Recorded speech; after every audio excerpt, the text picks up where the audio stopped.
భారతదేశం మాకు ఏమిచ్చింది అని కాకుండా దేశానికి మేమే విధంగా ఉపయోగపడాలనే విధంగా ప్రతి ఒక్కరు ఆలోచించాలని, దేశ అభివృద్ధి యువతకు ముందుకు రావాలని కార్మిక నాయకులు పితాని నూకరాజు పిలుపునిచ్చారు.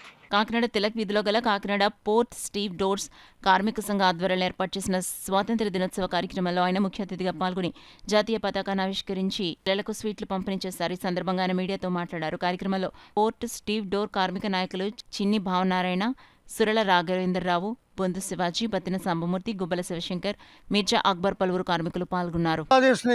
మనం ఏదైతే ఇప్పటి వరకు 2000 సంవత్సరం నుంచి 24 సంవత్సరాలు కాపాడుకుంటూ వచ్చామో వాళ్ళతో మిత్రత్వం నిలుపుకుంటూ మరి ఈరోజు అక్కడ ఉన్నటువంటి ఆ ప్రధానమంత్రిని దింపేయడం, ఆవిడికి మన భారతదేశం తలదాచుకోవడం చోటు కల్పించడం కూడా మీ అందరికీ తెలుసు.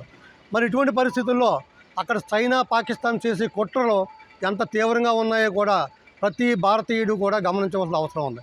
కారణం ఏంటంటే ఈరోజు బంగ్లాదేశ్లో హిందువుల మీద, హిందూ దేవాలయాల మీద అనేక దాడులు జరుగుతున్నాయి. దానికి కారణం ఏంటంటే ఆ బంగ్లాదేశ్ని అస్థిరపరిచి వాళ్ళు ఈ చైనా ఏదైతే ఉందో డ్రాగన్ కంట్రీ, అది వాళ్ళు చెప్పు చేతల్లో ఉంచుకొని బంగ్లాదేశ్ కూడా వాళ్ళు ఆక్రమించుకోవడమో లేదా వాళ్ళు చెప్పు చేతల్లో పెట్టుకోవడమో, అంటే మనకి మూడో వైపు బంగ్లాదేశ్ వైపు కూడా మనం యుద్ధానికి సన్నద్ధంగా ఉండవలసిన పరిస్థితి ఏర్పడింది.